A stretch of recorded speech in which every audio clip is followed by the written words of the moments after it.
ஒரு சமயம் ஒரு வழுக்கை தலைமனுஷன் வேலை முடிஞ்சு ரொம்ப களைப்பா சூடான ஒரு நாள்ல ஒரு பெஞ்ச்ல உட்கார்ந்து ஓய்வெடுத்துட்டு இருந்தாரு. நிழல்ல உட்கார்ந்து கொஞ்சம் நிம்மதி கிடைக்கும்னு எதிர்பார்த்து ரொம்ப சோர்வா இருந்தாரு. திடீர்னு ஒரு ஈ அந்த வழுக்கை தலைமனுஷன் தலைய சுத்தி சத்தம் போட ஆரம்பிச்சது. அதை விரட்ட கையை ஆட்டினாரு. ஆனா அந்த ஈ அவரை சும்மா விடல. எரிச்சல்ல அந்த வழுக்கை தலைமனுஷன் ஈய அடிக்க போயா கடைசியில தன் தலையிலேயே அகைச்சுக்கிட்டாரு. ஈ பறந்து போயிட்டு சீக்கிரமே திரும்பி வந்து மறுபடியும் அவரை தொந்தரவு பண்ண ஆரம்பிச்சது.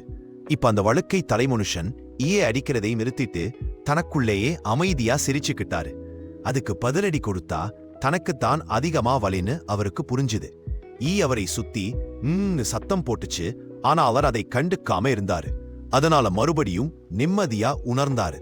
சின்ன சின்ன தொந்தரவுகளோட சண்டை போட்டு உங்களை நீங்களே காயப்படுத்திக்காதீங்க.